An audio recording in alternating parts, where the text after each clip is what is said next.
magic of the Cybernet Space Cube, the computer-enhanced podcast of the future. Transformers Slag Podcast. What's up, everybody? How we all doing here on the Transformers Slag Podcast? My name's Proto Man. I'm the face that runs this place. I'm the voice you hear Monday to Friday, and it is Saturday night. Two nights. It is New York Comic-Con weekend. A lot of crazy stuff to talk about, quite a few slides, and also ramping up for the road to TFCon in Chicago. So we got quite a few things to cover. Next week, too, we're going to have quite the load to unpack. But how we all doing? And it's going to be a fun one. Who do we got in the chat today? We got J.R. Mina from the Philippines. We got James Hopkins. I have to reach for the other mic. Fawnhard, how you doing? We got to talk later. Horned Owl, Patrick Brown, Big Bot Bodega. What's up, man? Who else? I want to make sure I don't miss nobody. Link CW, one of my patrons. T-Formers 2002, someone will be seeing at Chicago. Rudy Mack, what's up, Rudy? What's up? Y-Lag Y is here. Got to scroll up more. I hope I'm not missing nobody. Septicons for Life. I assume that is Damon. What's up, Damon? Artist extraordinaire. Mark Morales. Everyone's piling in now. Ashnud. Always 8 o'clock sharp. All of a sudden, everyone starts filing in on the crazy. Princeton, how you doing? So, let's jump into it. We got quite a few things to cover. We got a lot of slides. We got a lot of messy hair. Proto Man just came from a nice meal, took a shower with the little lady, and now, let's just say I'm going to get a haircut this week, just in time for TFCon. Took one look in the mirror. I'm like, oh boy, I'm rocking the 80s in more ways than one. Mullet time. So let's do it. First, let's talk about this guy here before we get into New York Comic-Con, because this was the first piece of controversial news. It was quite a interesting week of controversy and a lot of different things. So we had our HasLab Omega Prime. It was hit and miss in terms of the QC, the general design flaw of the ab region, the ribbed cage articulation, popping and all that stuff, the cracking. There's a lot of problems with this thing. It was quite the mess. And Hasbro offered people who had problems to send in their Omega Prime, and they will be sent back a replacement with hopefully a fixed unit, if you will. People were getting back just the front end of the Optimus, or maybe parts of the Ultra Magnus. There was a whole bunch of drama with that. It's a whole other story.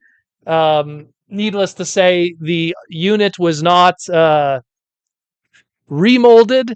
It was just filed down by hand in the factory, stuff that a lot of people already in the customizing community were doing. It was a big mess. It's one of these things where I got my Omega Prime. I got it. I got it.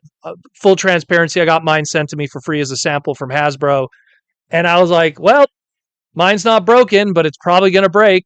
And I can't send it in because I didn't pay for it. So I'm just going to have to keep what I got. And so mine just stays carefully in Omega Prime mode in display, and that'll be that. And it'll never be touched again. I just unscrewed the screws on the back of the robot mode that make them kind of loosey-goosey. And that way the transformation ribbed area doesn't crack the abs. But if you know, you know, and it's been quite a dramatic journey.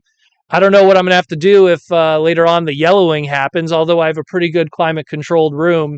And I always keep this guy close by as an update. Look, my Tigatron is pretty good, still not yellowing, and he's always been infamous for his yellowing. So I always keep him nearby behind the camera. Hope I don't knock over the camera now. As kind of like the barometer of how bad is the yellowing going on in the old Proto Man room. What's up, Larry? But yeah, man, it's been quite a journey with this thing, and a lot of people have been having problems. I'm just cutting the bait and going, let's just hope Lyle Kaiser isn't a mess. I still firmly believe this thing should have been a retail product. Could have been two separate commanders. Lord knows they want to do more commanders now. Could have been two separate commanders. could have been sold that way to many more people that would have been excited about it. And in my opinion, a 40th anniversary celebration item could have been anything else than a 2000, 2001 RID Robots in the Skies car robots item. But that's my take. That's my take. Don't matter. So if you're having problems, I heavily suggest you contact customer service Hasbro. I know Benson Yee and a few other people in the community have been going through a lot of drama with this, and I feel for you because it was quite a miss. It was a swing and miss, this one, unfortunately. And in all honesty, the original, car robots, Fire Convoy, Optimus Prime was pretty awesome to begin with. Granted, yes, it's an expensive item today, the original. It has cracked tires just due to age. At this point, it's a 25-year-old design, but it's a shame of what happened. It really is. Now then, let's get out of that and go into the madness that is New York Comic Con, Hasbro Pulse, panels, live streams, and prices.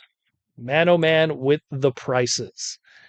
First, we'll start off with some updates of information from Nate from marketing. A lot of cool stuff that was said in between the lines that wasn't really covered too much in the news, but they have confirmed that the retro reissue line has been doing very well, and Hasbro, along with Walmart, has ordered to do more, and there will be a 2027 lineup of retro deluxe carded reissues. So, of the retro deluxe carded reissues of these deluxe price point repaints. So who knows who they will be, but you could probably take a guess of future tooling. Now we got a wind charger out there, so there's a few different ideas I'm sure we'll get at some point. Next, Subversers, welcome to the Minicon Recruits. Thank you for joining. Your name's going to pop up any moment. If the alert box on? No, the alert box isn't on. I'll turn it on now. Apologize for that. But welcome. But yeah, so we got that stuff going. That's going to be something new coming 2025, 2026. Horned Owl Power Glide's probably a good example. Power Glide, though, think about this way, though, Horned Owl. Like the toy of Power Glide, right? And I'm not talking about the aesthetic, the silhouette, the shape.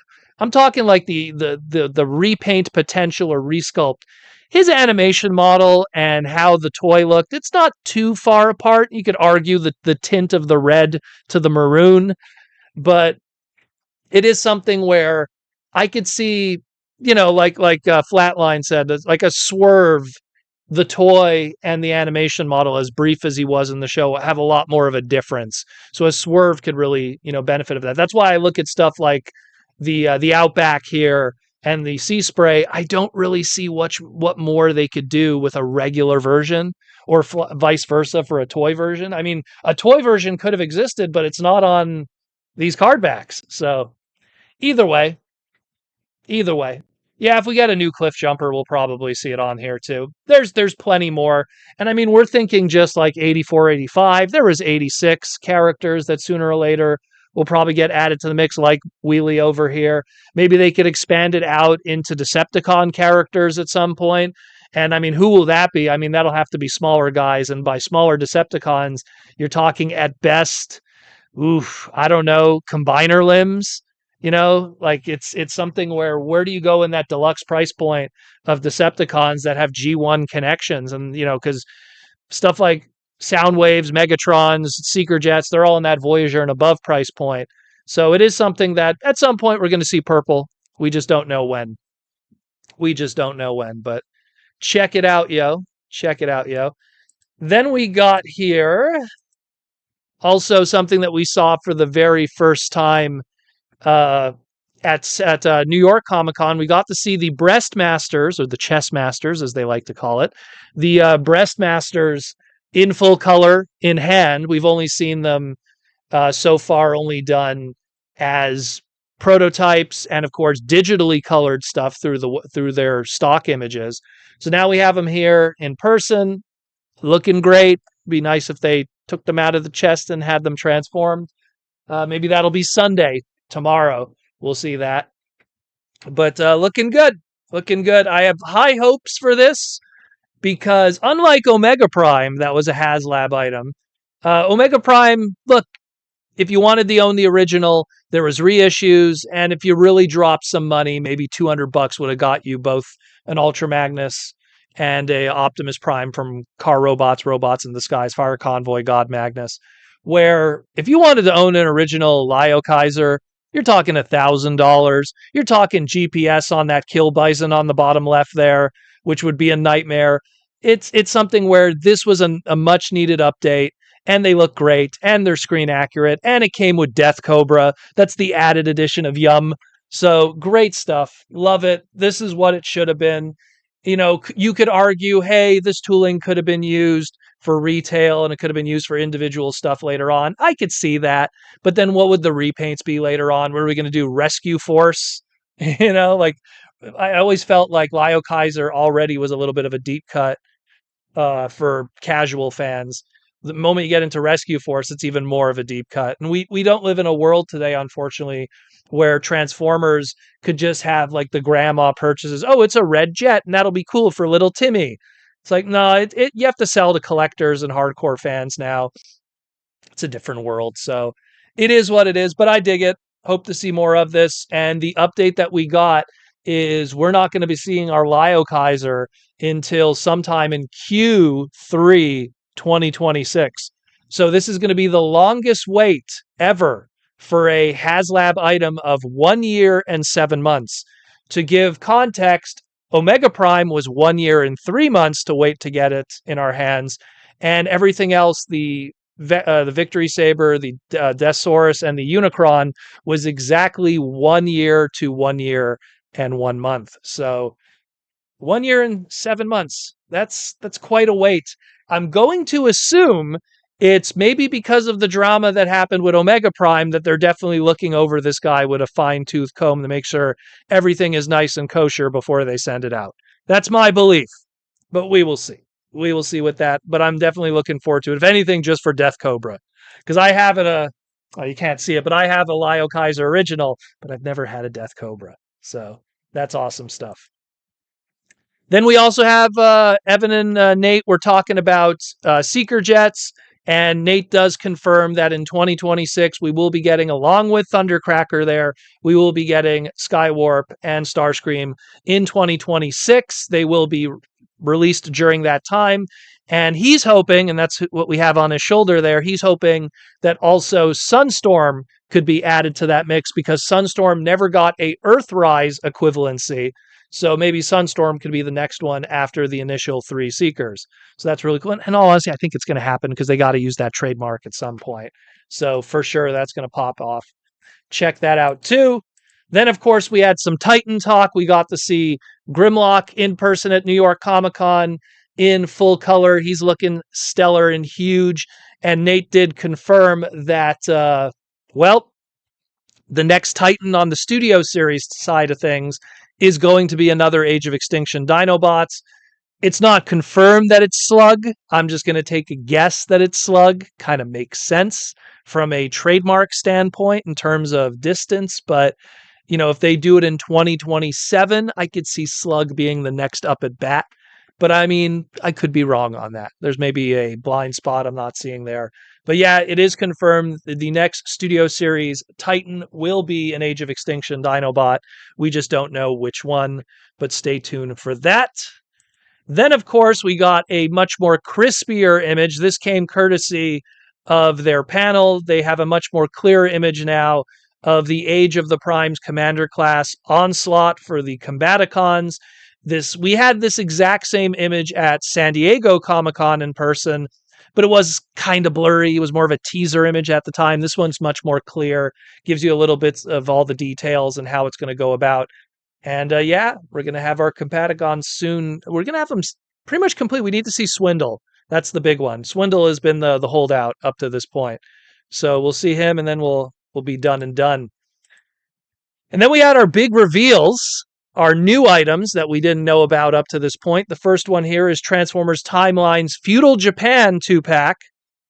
We got here Optimus Prime, the Oxen Cart, and Starscream, the Yokai Tengu Yamabuchi. So, yeah, interesting choices.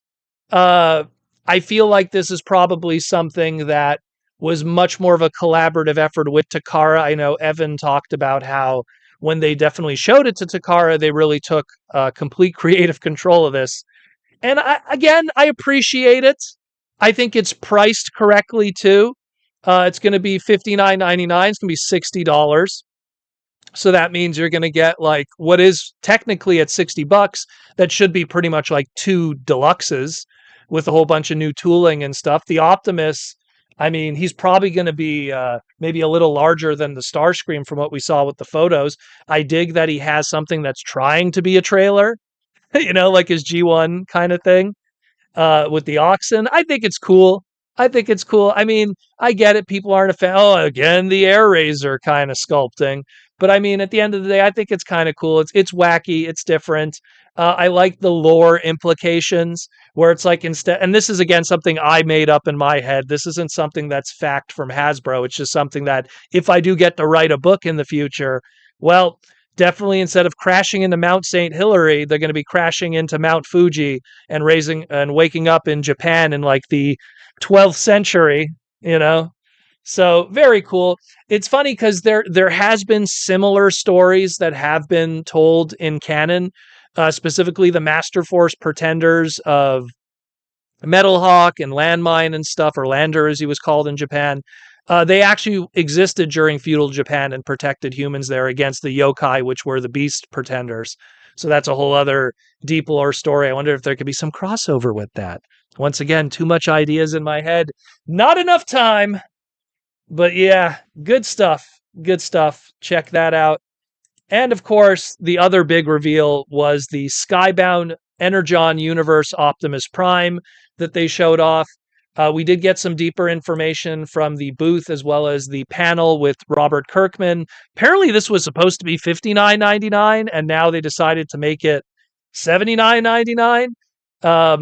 So you got some better shots here of the different angles of how the Megatron arm, looks on that of the truck mode. We have the G code here if you want to look it up and stuff. But this is not going to be a retail product. It's going to be exclusive to Hasbro Pulse at $79.99, which is the MSRP for Commander classes right now. And this one doesn't have a trailer. I don't know. There has to be some kind of licensing thing going on here, because that's the only explanation I could think of that could justify why this is so expensive without the trailer being present. It has to be them going, hey, Skybound, I know you came up with this idea, so in order for us to do this, I guess we got to license the idea from you. That's my only explanation I could think of, because this has happened in the past with Transformers, where animation or manga exclusive concepts are not on the table to be done by toys, by Takara or Hasbro legally, without a license being paid to them. That's what happened with Moon and Artemis from the Beast Wars second cartoon, and why she was absent from the Lio Convoy masterpiece. Apparently she was shown, and then at the time, TV Tokyo and Toei was it Toei Animation? Yeah, it was Toei Animation. We're like, we own the rights to that. So it is what it is. I don't think it's tariffs, Horned Owl. I don't think it has anything to do with that. A product is a product. I mean, it's something where the tariff percentage would not lead to an entire figure that really is a Voyager price point being something that of a Commander. Like it's bizarre. It really is bizarre. But it's not the first time we're going to be talking about prices not really measuring up. Before we get into that, though, we have some other dates that we have to make a note of going into. So Nate mentioned that there's going to be a couple of stops, which will lead to probably some kind of reveals at other conventions. So the MCM Comic-Con in London is going to be October 24th to the 26th. So that will be coming up very, very soon. And that's going to be the same weekend as TFCon Chicago, oddly enough. And they say that they're going to try to have the feudal Japan Bumblebee and Megatron on display there. So that'll probably be one of the reveals that weekend, but they're not 100% sure if it'll make it in time. The Lucca Comics and Games Expo will continue their European tour in Italy That'll be October 29th to November 2nd, 2025. No mention of any reveals that'll happen there. And then the CCXP convention in Brazil. It's a Comic-Con Expo in Brazil. That'll be December 4th to the 7th, rounding out the end of the year of Hasbro doing their tour of conventions before 2025 is up. So just keep a note of those for times that we're going to be talking about some brand new reveals.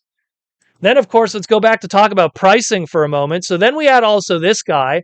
So Nate calls this a see on demand and pick up. If you're at New York Comic Con, you can pick them up right now for $89.99. The Nemesis Prime from Armada with the Star Saber crew, aka the Air Defense Minicon team. But again, drama already unfolding with this guy for people that have picked him up at the show. Number one, pre-ordering him if you are not a Hasbro Pulse Premium member. You could pre-order him right now if you are a Hasbro Pulse Premium member, but if you are not, you will have to wait till next month, quite a few weeks before you could do a pre-order yourself.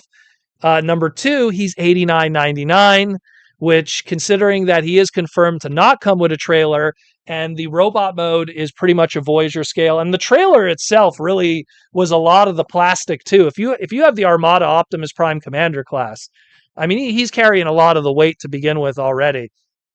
So, I mean, also the fact that it doesn't have the trailer and it's a Commander price point. And then people who bought it at New York Comic Con are reporting that the thin plastic on Runway, one of the mini cons, is very thin on his chest and does lead to breakage.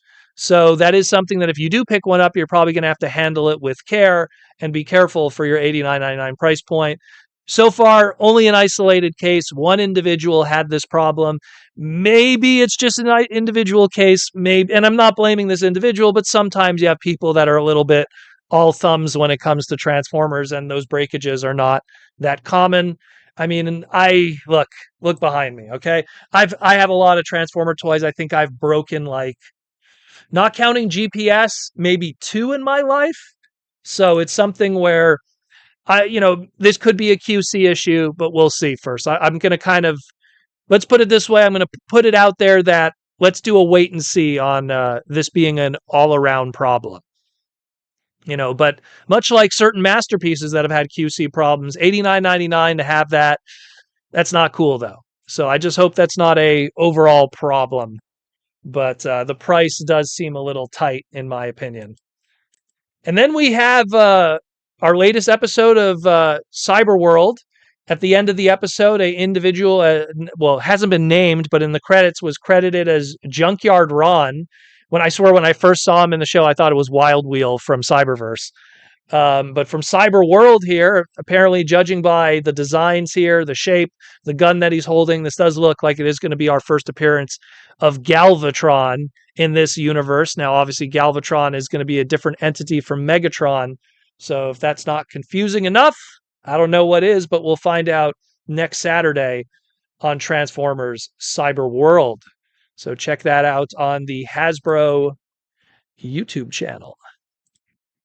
Thank you for sponsoring. But yeah, there's that. And then finally, we have the results of the Transformers Hall of Fame. So finally, we get to know these here. The winner of the Age of the Primes. Actually, let me zoom these ones in because the slide doesn't do it justice by being this tiny. But so for the Age of the Primes, we have our winner here, voted by the fans. According to Hasbro, the leader Megatronus the Fallen was the number one Age of the Primes voted item, with second place being the Onyx Prime, which I would actually put the Onyx Prime above it. I think that toy looks fantastic. I haven't messed with it yet, but it looks amazing. And third place being the Voyager class Skybite. I've messed with Jaws D's Skybite. It's okay. I mean, it's definitely better than the Thrilling 30 one we got, like that one that came out during like 2015. But I don't know. I have a soft spot for that old Car Robots one. I don't think Skybite would have made third place for me. But for Studio Series, no surprise, the Leader Class 86 Megatron sweeped it easily. Then we got the Leader Class Age of Extinction Optimus Prime. And then third place was the Voyager Class TF1 Sentinel Prime. That was the one that actually got my nod. I thought that was a fantastic figure. Uh, the Studio Series 86 Megatron, meh, it is what it is. It is what it is. It is what it is. Then for our exclusives, first place, this was a surprise because I don't know. Again, maybe this is just old man me, but the winner was the Age of the Primes Deluxe Class Cybertron Sideways. Man, this toy is pretty much a slightly tweaked up version of the original Cybertron toy. I mean, it didn't really reinvent the wheel too much. T-Formers 2002. Wow, how has Ron not been added yet? He deserves it. Oh yeah, we'll get into that in a moment. Definitely T-Formers. Second place here is the Timelines, Hearts of Steel, Optimus, and Starscream. I'll give it that. The Starscream's pretty good. The Optimus is awesome. And the Retro Cardback Sea Spray. I think the Sea Spray is pretty good. I will straight up say that one. I mean, did I put him away? Oh, he's right here. I think the biggest thing about him that I appreciate is just the amount of folds and, design just in his feet. His feet design is incredible. So, like from an engineering standpoint, a design standpoint, and there he goes. I think he's pretty great. I think he's pretty great. But yeah, so I could see that one making the list. I don't know about it being first, but I could definitely see it making the list on a second or third place, so that he belongs there for sure. Shout out to Nate for hooking me up with that one at at San Diego Comic-Con. And then the human inductee was Ron Freeman. This one bothers me a bit because I hope he wasn't just inducted because he passed away recently. Like if Ron didn't have his health issues and everything, would he have been the one who was inducted this year? Because just like I did my individual segment talking about Ron and how great he is, and just how much of an amazing human being he is, and the times we used to email back and forth, and the cool stuff that he sent me in the mail. But I hate it sometimes when people are only celebrated when they're no longer with us before. That whole like, oh, you only miss them when they're gone. Because, I mean, Ron, we wouldn't have RC today if it wasn't for Ron. There's so much greatness of this guy that it took him passing away to be added. That's a shame. That's a shame. I hate that stuff. The WWE, the wrestling organization, has also been kind of guilty of that. Is they sometimes only add people to their Hall of Fame once they've passed away. And to me, it's like, that's a shame, because those people could have reveled in that and in just to be able to enjoy it. I mean, Marcelo, he's very grateful for being added into the Hall of Fame, who does all the box art for our modern Transformers. And he's very proud of it. And he puts it in his socials, and he's very proud of being part of the Transformers Hall of Fame. And Ron is one of those individuals that it would have been nice when he was still with us to also kind of, enjoy that. But rest in peace, Ron. And at least you're here. Better late than never, at least. But great guy. And that's it more or less for the news. Not much else aside from that. We'll get into some sponsorship stuff. We'll talk about some stuff that we picked up from a very interesting store that I haven't been gone to years. And I went into it and I was like, oh, there's some cool stuff here. But yeah, that's it more or less. Your mic is up too high. Is it? Is it too high? Or is it too low? I don't know. No one ever complains. And then there's always one individual that has a problem. I don't know. But yeah, so first we'll get into sponsorship. As always, Symbiote Studios, plush pins and t-shirts. I'm wearing their awesome Optimus shirt as always. Symbiote Studios, plush pins and t-shirts. Their Starscream is going to be restocked next month. It's sold out fairly quickly. I don't know what happened. People were just picking up the Starscreams like crazy, I guess. And of course, all the others are going to be available at TFCon LA, not Chicago, but TFCon LA. You'll be getting the new oversized series. You're going to be getting the Dinobot plush series in completion, because Swoop will be making his debut. Also, hopefully by the time of TFCon Chicago, the inventory for the Laserbeak shoulder sitter will also be available in its new design. So stay tuned for that. That sold out at San Diego ridiculously fast. We didn't think it was going to sell out that fast, but I mean, people were buying like 3 in a sitting. Hopefully not for eBay, but check those out.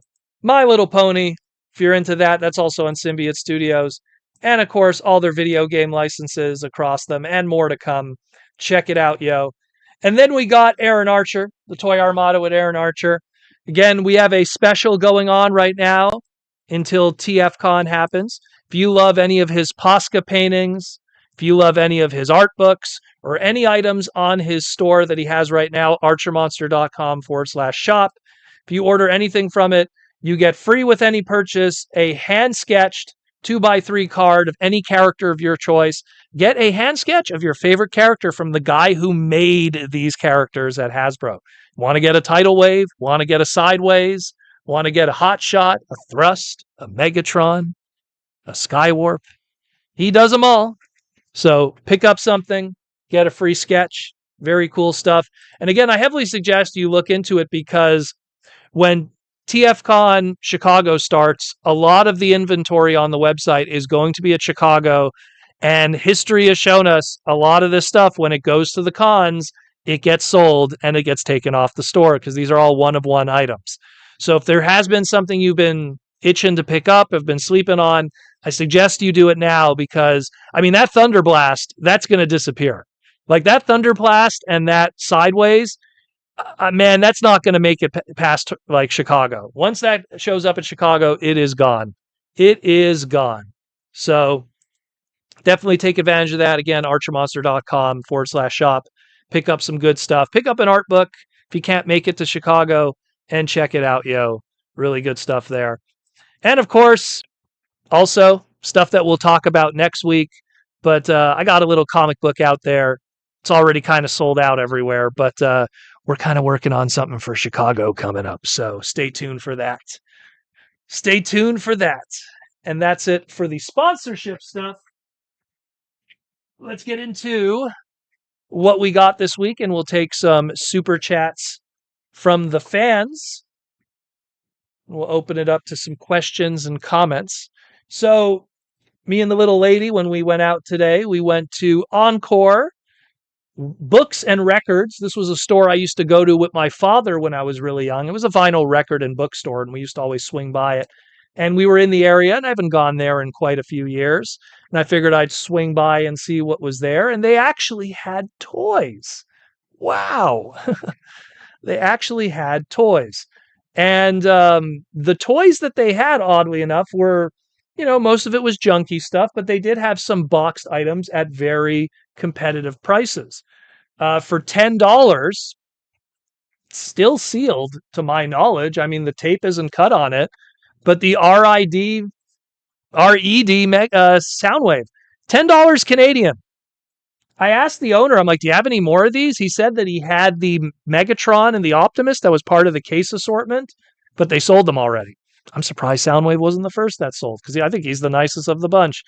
I'll buy that for $10 Canadian. It was like $7 USD. I wasn't too much of a fan of this line, but the Soundwave always kind of looked nice. And again, not going to argue with $10, even when there's a whole bunch of new Soundwaves coming out. So, but the item that I actually was more excited to get, and people might find it funny, for $5, I picked up this guy. The Classic Heroes Collection, aka Rescue Bots Tank Megatron, Drill Tank Megatron. I like to believe that this is like the minor Megatron from his minor gladiatorial days, just in Rescue Bot form. $5 Canadian. Very cool. He had a bunch of others. He had the Croc Megatron. He had the Gorilla Optimus Primal. And he had a few others. And I guess he got them from a closeout or something, because it's like a bookstore. Here, I'll put it up here for people that want to see. It's like a bookstore, record store that's located in like the ritzy kind of area of Montreal. We were in the area because we were going to a restaurant near there. And, I was just like, okay, I guess he ended up with a bunch of dead stock of this stuff somehow. And maybe he's been sitting on it for a while because I haven't been there in a while. So who knows how long he's been sitting on this stuff. But, it's a little beat up the box here, but hey, man, ain't going to argue with the prices. That's for sure. Ain't going to argue with the prices. And that's it, more or less, just those two items. I haven't opened up Mr. over here yet. I'm probably going to open him up early this week. So, good stuff. Good stuff. Yeah. Did God loving that comic? Well, thank you. Thank you. Definitely more to come with this book right here. Let's just say that January of 2026 is going to be the year of Proto Man and comic books. What's for dinner? Well, I might as well show you what I went to eat. I actually planned and queued it up. I have a video too, but it won't load well. So we went to, because it's going to be Canadian Thanksgiving. Yes, there's a Canadian Thanksgiving. It's going to be Canadian Thanksgiving this Monday. Since I'm going to be very busy on Monday, we kind of just decided, oh, why don't we all just go to our favorite Korean barbecue place and just kind of order a bunch of stuff, and that'll be our faux Canadian Thanksgiving. So I got bulgogi. It was sizzling. Actually, you know what? Let me cue it up on the phone here, give you the visual and make you hungry this late at night.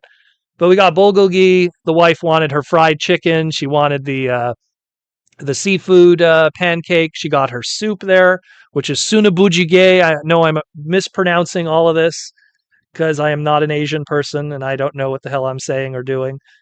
But yeah, let me just see my wife for a split second too in this video. It's there it is. Look at that. Look at that. And the chicken, the soup, and her get eating. Looking good. Looking good. So yeah, so we had that. And I apologize for making anyone hangry at this hour. My favorite is probably the bulgogi. I find it fills me. It has rice too on the side, but it's off camera. A lot of good stuff. A lot of good stuff. And that's like her favorite thing to go eat. Like, it's not my favorite thing, but that's her favorite thing. Ninjatron, Canadian Thanksgiving, the real Thanksgiving. I don't know. We figured we'd do it today because we probably won't get a chance on Monday because we're both working. So it is what it is.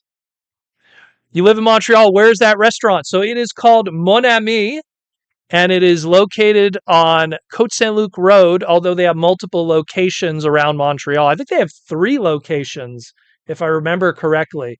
So you could go to any of them, but we went to the one on Côte Saint-Luc Road, and really good.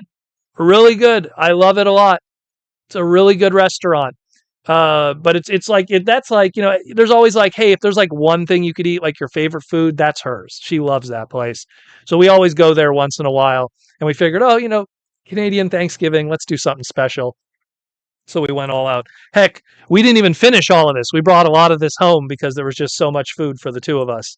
So it's very, very good. Good stuff. And I apologize for making anyone hungry. I apologize, especially at this hour. It's like, oh my God. But yeah, it's called Mon Ami. It's spelled exactly like that, Lucas. Spelled exactly like that. It means like my friend in French. And it's a really good place, family owned. They have multiple locations, and it's delicious. It's amazing. Has K-pop music playing in the background. They have a TV that's playing K-pop music videos, so you're getting the Korean experience. Very much so.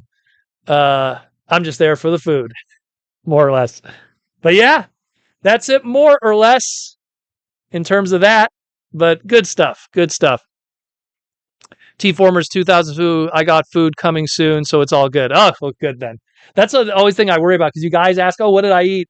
And I go like, oh no, like, do I tell you guys when it's like 9 o'clock at night on a Saturday? Mind you, could go out. Usually stuff's open on a Saturday night late. So it's not too bad. Not too bad. But so that's what we had. That's what we had. And then tomorrow we're going to do something with her mother, kind of like a small little at-home thing. And then that'll be it. And then Monday we got to work. So we're working on Thanksgiving. So we can't celebrate it properly. So we did a little thing between us. We did it with the family, and then we're going to do a thing with her family. And that's it. Dagato, I lived and worked in South Korea, so I know the food. Oh, well, it's very good food. Me personally, like, people always ask me, like, what's my like favorite of all time? There's a place in Montreal called Kam Shing. It's where my parents live. It was like my go-to Chinese restaurant since I was a child. It's been there for like, gosh, it's got to be 40 years now, if not. It's been there forever. And I love that place. And it's like if you had like a last meal, like what's your last meal? You're gonna have one last meal. It would be there. It'd be like beef with broccoli, with fried noodles, with an orange beef on the side, with a steam rice. Like it's so good, so good. Oh, the MSG. That's what it is. It's so good. Like that's my like my birthday meal, I guess is the best way to put it. Like, it's where if I could go eat one place, I love that place so much. That's the Cam Shing on Côte de Neige. Great place. Uh what about the Barbie Barn? It is closed. Doesn't exist anymore, the Barbie Barn, unfortunately, in the West Island of Montreal. Closed down during the Big V, unfortunately. They didn't survive during that. So, unfortunately, that is not the case. Event propagator. That one's gone. And you know what's funny? I never went there. I never went to the Barbie. I remember many times going out to the West Island because they had a really good Toys R Us out there. That was always my only reason to go in the West Island. But I remember going to the West Island, always passing by the Barbie Barn and never going in there. I don't know. I'm not a big like, if I could make it at home, do I want to go to a restaurant and pay like triple the price? Like, I'm going to go to a Barbie Barn. What am I getting? Like steak, potatoes, vegetables. That's all stuff I can make at home easily. Like, I could get a good fresh steak from like the supermarket for like $8, you know? And then I could like season it myself. And then after that, well, broccoli, so difficult to make. Oh no. Mashed potatoes, oh no, so difficult to make. Glass of orange juice, oh no, what am I going to do? Yeah. So a lot of times those kind of places I avoid. Like a pizza place, different story. Pizza place, you want to get a nice slice, as they say, you know, get a nice slice. Montreal, you get a nice slice. Or New York. New York has a good slice of pizza too. Their pizza slices are huge. It's like a quarter of a pizza almost. But the big one that's a little overrated, and I'm not throwing hate, but it's because we're going to be in Chicago soon. The Chicago deep dish. It's not bad, but it's not like, oh my God, either. So many people talk about the Chicago deep dish, and I'm just like, it's okay, I guess. It's okay. It's a lot of pizza. It's definitely filling. I will say that. And when it comes to food with me, filling is part of that category of importance to me, if it's filling. Because, like, I like Mexican food, but it's not filling. And, like, I'll have to buy, like, 100 tacos before I feel full, and it's expensive. So to get me full, that's a little much. That's a little much. But yeah, got my little Cheetor here. Opened him up recently. If you saw on my Instagram, I did like the history of Cheetors. I dig this guy. I like, what's cool about it, because I bought the original Beast Machine Cheetor day one many years ago. And that was like, no joke, probably one of the very first Transformers that I was disappointed in, which says a lot about Beast Machines and why it didn't do well as a toy line. When even a person like me back then, like, oh my God, all these figures are great from Beast Wars. And even some of the weirder ones like, Transketo and Aqua Sting and stuff, like all of these were really good, even though they were weird characters, and Maniterror and Jetstorm. This Cheetor, as tiny as it is, improves on that mega class. We called it a Voyager back then, that mega class price point in every way. I mean, I love that, like, you can't see it here, but the tail, let me just try to get it out here. The tail piece, and it just popped out. Like, I like how the tail piece here has this little nub that is used to lock it in so that the torso doesn't move. So that's a really smart little piece of engineering. I like that the head folds back. I love that the little pegs on the swords could be put together so you could have Cheetor do his flight mode version with his swords, or even give him a Hot Rod spoiler, because he is pretty much just Beast Wars Hot Rod in a lot of ways. Great little figure. I mean, Jaws D, when we did our top 10 Transformers of 2024, Jaws D put it on his top 5, and I was surprised by it. I was like, really? It's that good? And even some people in the comments were like, oh, like, it's okay, I guess. But I kind of see where Jawsdy's getting at now. Really good figure, really good figure. And I mean, these guys were like $5 a piece. These were all the clearance items here in Montreal. So can't argue with that. That's for sure. Would you call it better than titanium Cheetor? Well, titanium Cheetor is an odd duck. You can kind of barely see him. Actually, you know what? Move the microphone a little bit. There he is. Titanium Cheetor probably still wins it out, only because it's got that Don Figueroa engineering. The heavy metal makes it look cool. It's the only titanium figure that has a stand that has a Beast Machines logo on it, so that makes it unique too. I'll still give it to the titanium figure, but I mean, for this little dude here, pretty good. Pretty good, pretty good little core class. Kind of a shame that they stopped the core class because I would have liked some repaints of this. Like, it would be cool to get CAT scan. Like, if you could give it the CAT scan colors on this, I'd buy it again. That's for sure. Maybe not so much Night Slash Cheetor, but definitely CAT scan I would have bought again. Given that weird kind of like the whites and the reds and everything. That'd be awesome. But yeah, very cool. Was messing with him. In the other room too, I also got Boulder Clash. I was messing with that one too.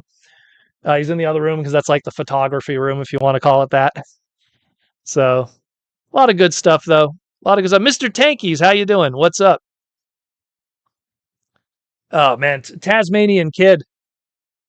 Tasmanian Kid is where it's at, yo. Tasmanian Kid is where it's at.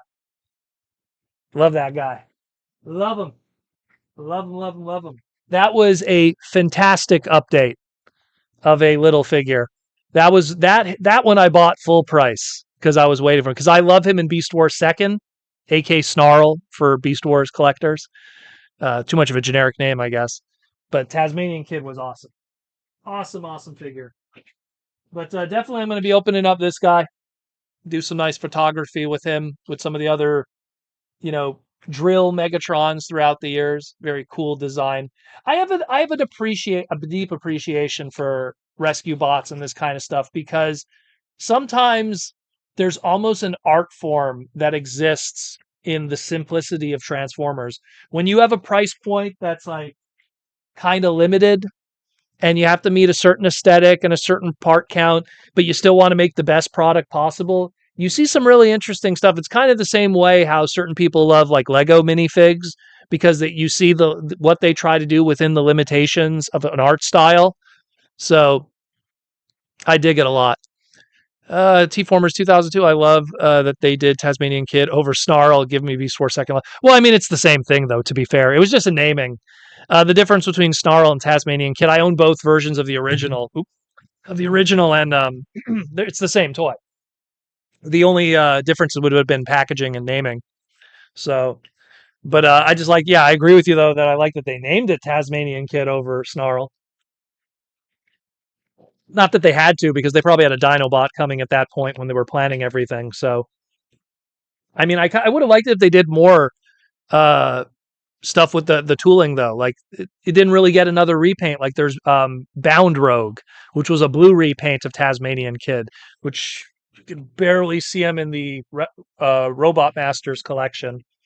Over there, he's the blue one. They could have done the blue repaint, but I guess court classes just were not selling well to justify it, unfortunately. So we're at that kind of situation where they're like, yeah, what do we do? What do we do? We never got a blue rat trap as a pack rat. We never got the fractal 2-pack with it. Never got any of those. But maybe if they do like a multi-pack at some point, put a whole bunch of core classes together and then put it at a price point. Like, let's see, what core class was what? What was the MSRP before it got shut down?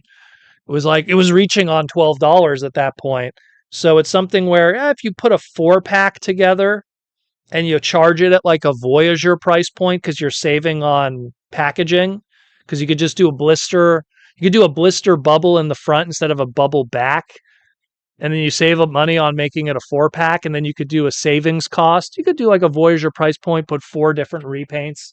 We'll do this one, We'll do the Pack Rat, you know. Could get away with a few repaints with there. The Bound Rogue.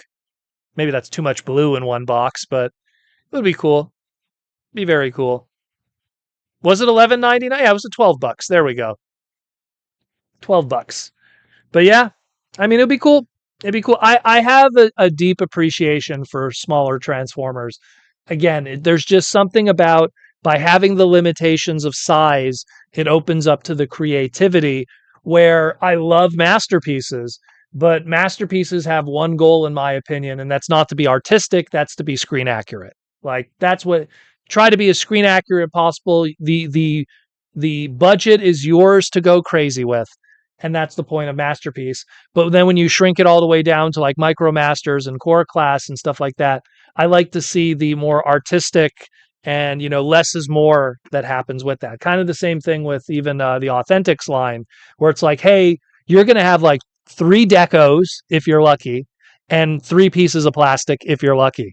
Make something of it. And then you got some really fun stuff out of it, Got a lot of really fun stuff out of it. Kind of same reason why I like good old Final Faction, because it's all about what could you do within the limitations of it. There's an artistic magic to it. Tom Laney, maybe the mini cons. Well, I mean, that's what the sad truth is, and I talked about it with the Nemesis Prime, is I sadly see mini cons, especially if they're done as 3 packs, being put in that deluxe price point box. It's something that we saw it already, like, I want to say 15 years ago. During the Thrilling 30, we had a Minicon 3-pack during the Aaron Archer era, and that was put into a deluxe class price point. Now, granted, you could argue, it came with a comic book, but things have changed. So it's just something where, to me, I feel that I don't think Minicons will ever be done individually or in 2 packs, because the core class price point didn't do well. The the Battle Master price point didn't do well. The Micromaster 2-pack price point didn't do well with those, and those might as well be Minicons, because look, it's a little micro transformer and it had a weapon mode, and that plug-in point could have been a Minicon port in any other. So, like, a lot of that stuff during Siege and Earthrise didn't sell well. And it's very clear that Hasbro saw that some of those smaller price points were not finding the right audiences. And it wasn't even because Hasbro was phasing it out for other reasons. You could see that the smaller price points were always showing up in the clearance places afterwards. Case in point, I picked up these guys from local clearance places, ridiculously cheap because of it. And I remember before that, the battle decoy armors, which I don't have him nearby, he's back there, but the battle decoy armor stuff from Power of the Primes, the Battle Masters, which are the Target Master stuff, the Micromaster 2-packs, all of that stuff, and the core class, all of it in dollar stores, in clearance, in Ollie's, in Ross, all this discount kind of stuff. And it's a little rough, man. It's a little rough. And when you have that kind of stuff, it just tells me, like, it didn't do well. It didn't find its audience. And when it doesn't find its audience, Hasbro's not going to make more of it. People always ask, like, why is there no Beast Machines product? And I feel like Hasbro looks back at Beast Machines because historically, Beast Machines was the only time during that boom era. The boom era started with Beast Wars, and it was only just going up from there. But during Beast Machines, sales were so low that they even had to lower the MSRP of some stuff because sales were so low. And I think that they just remember Beast Machines and go, oof, maybe we don't want to do a lot of Beast Machine stuff. And the irony is this is a Beast Machines product. And I know I'm not saying it's apples and apples, but this is a Beast Machines product. It was in the core class, and core class didn't do well. And I'm not saying this is the reason why, but isn't it funny that a Beast Machines product didn't do well, and it was in a core class? So there's some poison there. We don't know what it is. And here's me still waiting for that Botanica figure, because we all know Proto Man is waiting for his flower transformer that's going to be selling hand over fist. While Hasbro's going, yeah, not going to happen. Even during BotBots when the chance was there. James always has tons of those core class figures. Yeah, it's an unfortunate truth. I mean, at some point, I'm going to take a trip probably to an Ollie's, not during TFCon Chicago, but I'll probably take a trip down and I'll probably try to find the rest of the core classes that I'm missing. If I don't mind paying $5 each for them. $5 is fine. $12.99, $15, Canadian taxes. I'm sorry, my money is worth more than that. You know, it really is. Where are we at here? Tom Laney, since those mini bots will be finished soon, maybe take some mini cons into deluxe figures. I mean, I would love that, Tom. Right away, my boy right here, who's chilling, always on my tower, Duelor.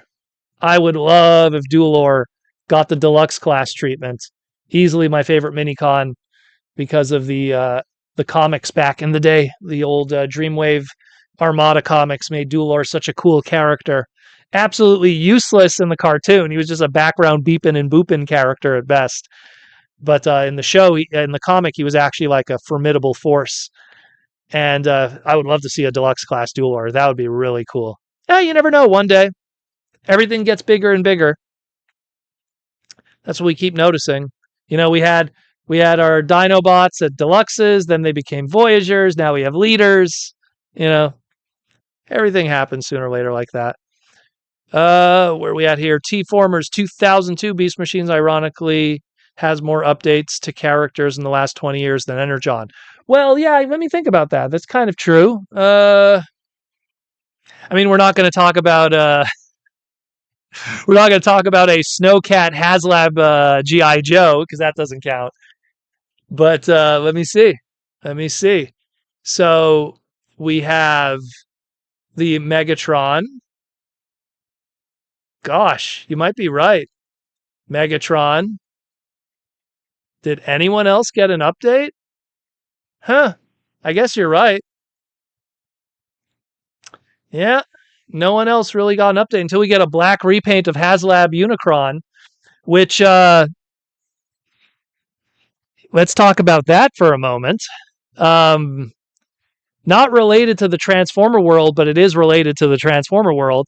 Hasbro announced that the HasLab Hiss Tank that was painted in black is going to be getting a second run in a repaint. Does that mean that HasLabs could be repainted now? Now that's G.I. Joe, but we're talking Transformers here. So does that mean that HasLab Unicron could get a black repaint or maybe a Armada colored repaint with some purple on them and stuff? Does that mean we could get different repaints of other HasLab items? So that G.I. Joe news makes me ask questions, for sure. A lot of questions.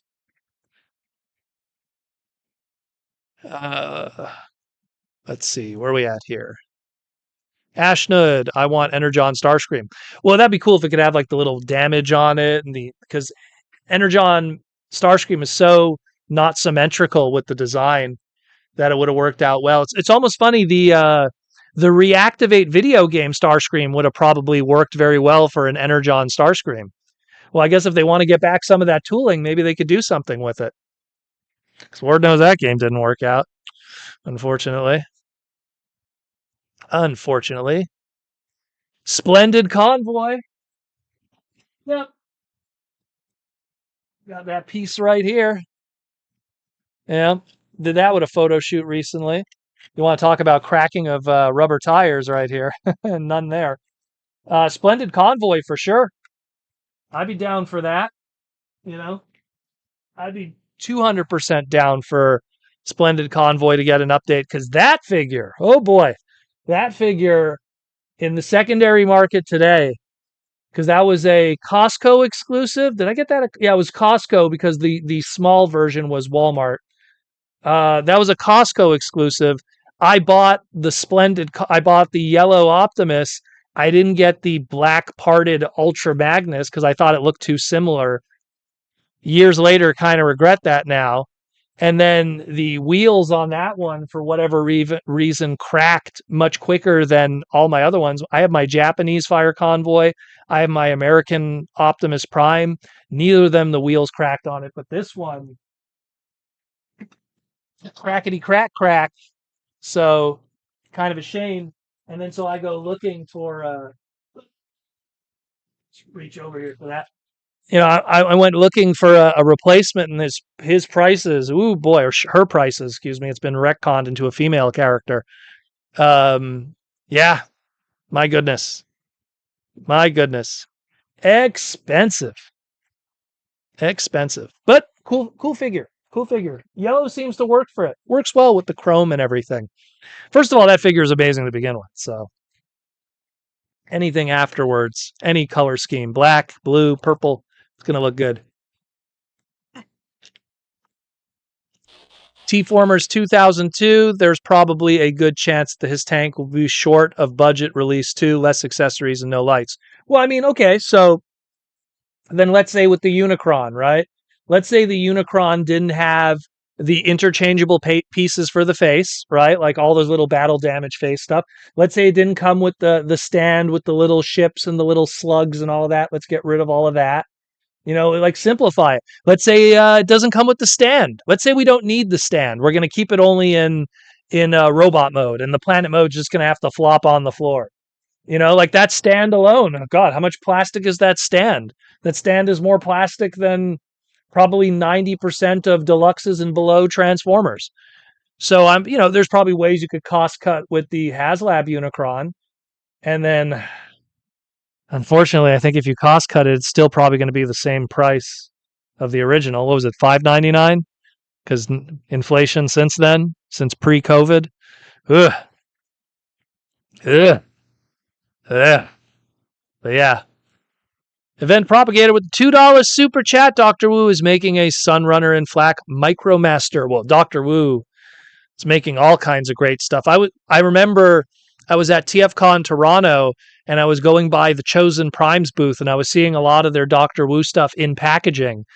And man, it looks good. Like it's very G1 inspired packaging. Like I literally double taked, and I was like, the hell is that? Because I was like, that's not Japanese packaging. Like, what is that? And I was like, oh, that's third party. Very nice.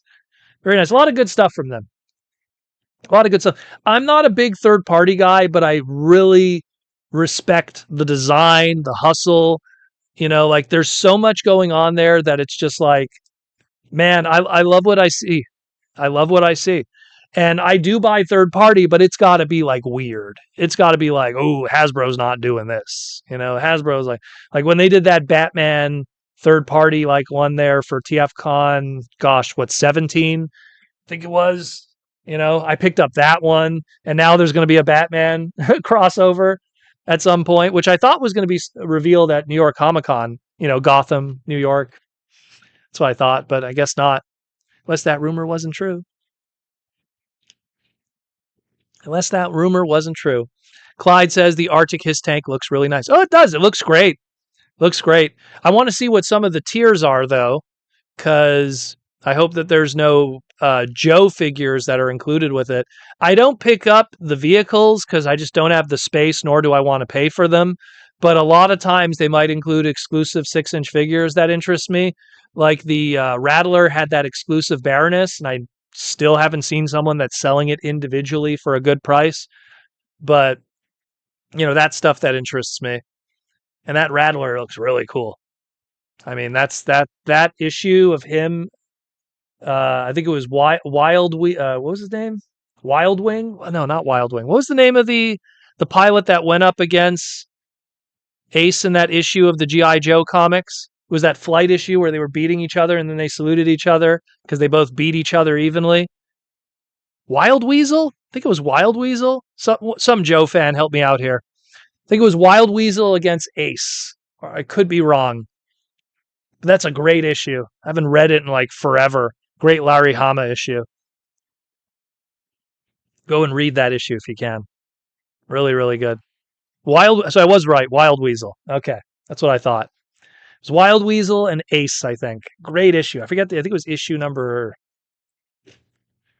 54? Something like that. If you read one Joe issue, read that one. And then it's going to make you want to buy it. It's going to make you want to buy the Rattler. Sam, I only got the Ecto one HasLab for the figures. Yeah, that's why a lot of the non-Transformer stuff for me, I'm more attracted to the 6-inch figures than I am the actual big bulk items. Like, I think the His Tank is awesome. Don't get me wrong. I own the original His Tank. It's one of the few G.I. Joe vehicles from my childhood that I kept outside of the Rolling Thunder and the Rhino. But like, man, that His Tank looks great, but I don't got space for a giant His Tank, nor do I really need one, you know? Like, I'll just buy more Dusty related merch and the odd like Scarlet figure, Baroness figure if they do. Like, who else would be cool? You know, I have the Was Once a Man Cobra Commander, pick that one up. I'm very picky and choosy with the Joe guys. I got the red Zemont and Tomax and Baroness 3-pack. Picked up that one. Issue 34. Thank you, Clyde. Read that issue. Find it any way you can. Read that issue. Really good issue. Good feels. Two pilots that respect themselves, despite the fact of being on different sides of the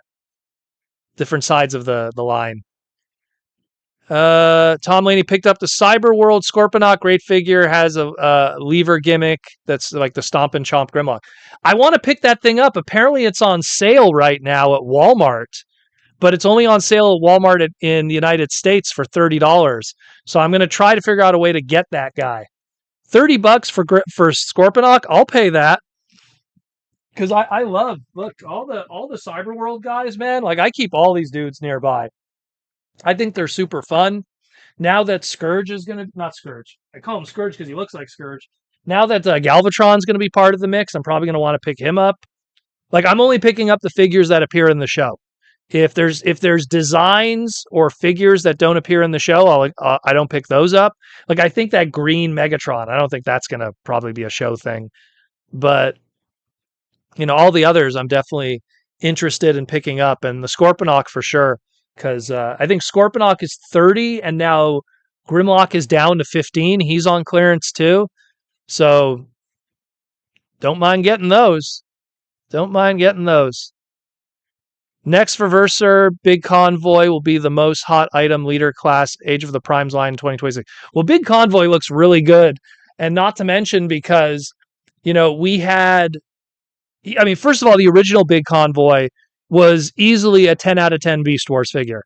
If I had to list like the top 5 like Beast Wars figures of all time from that era, Big Convoy is in that top 3 easily. And any repaint of it, you know, the Bloody Tusks, the Ultra Mammoth, the big black Convoy, literally that's his name.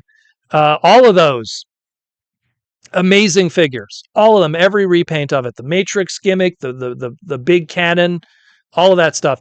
Then they did a screen accurate colored repaint for the reissue Encore.